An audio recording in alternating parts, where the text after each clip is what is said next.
and you work out and you come back and you look in the mirror, you will see nothing. And if you go to the gym the next day and you come back and you look in the mirror, you will see nothing, right? Right? So you clearly, there's no results, it can't be measured, it must not be effective. So we quit, right? Or if you fundamentally believe that this is the right course of action and you stick with it, like in a relationship, I bought her flowers and I wished her happy birthday, and she doesn't love me. Clearly I'll give up. You know, that's not what happens. If you believe there's something there, you commit yourself to an act of service, you commit yourself to the regime, the exercise. You can screw it up. You can eat chocolate cake one day. You can skip a day or two, and it allows for that. But if you stick with it consistently, I'm not exactly sure what day, but I know you'll start getting into shape. I know it.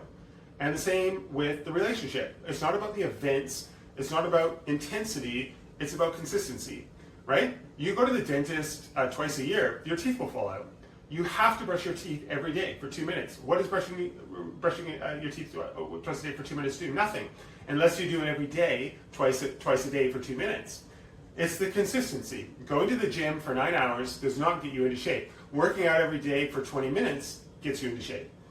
So the problem is we treat leadership with intensity. We have a 2-day offsite, we invite a bunch of speakers, we get everybody's certificate, bam, you're a leader. Go ahead.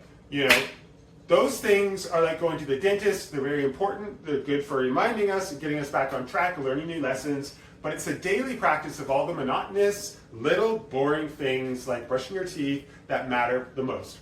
There's no event, there's no thing I can tell you that you have to do that your people will trust you. It just doesn't work that way. So it's an accumulation of lots and lots of little things that anyone by themselves is innocuously useless. Literally pointless by themselves. People will look at little things that are good leadership practice and say that won't work. And you're absolutely right. But if you do it consistently and you do it in combination with lots of other things, lots of other little things, like saying good morning to somebody, looking them in the eye. My friend George, who was a 3-star general, this is Simon Sinek speaking, he says his test for leadership, and he says his test for leadership as a good leader is if you ask somebody how their day is going. You actually care about the answer. Right? The number of times we're walking to a meeting, we're rushing, how are you? You're not good, I got to get to you later, I'm late for a meeting. So if you ask a question and you're standing there and you're listening to the answer. So it's those little innocuous things that you do over and over and over and over and over again that people will say, I love my job. But not I like my job. I like my job is, the challenge is great, depending on, I like the people. I love my job means I don't want to work in, I don't care how much somebody else is willing to pay me. I'm devoted to the people here, and I care desperately about the people here as if they were my family. In business, we have colleagues and coworkers. In the military, we've got brothers, and we've got sisters. And that's how they think of each other, right?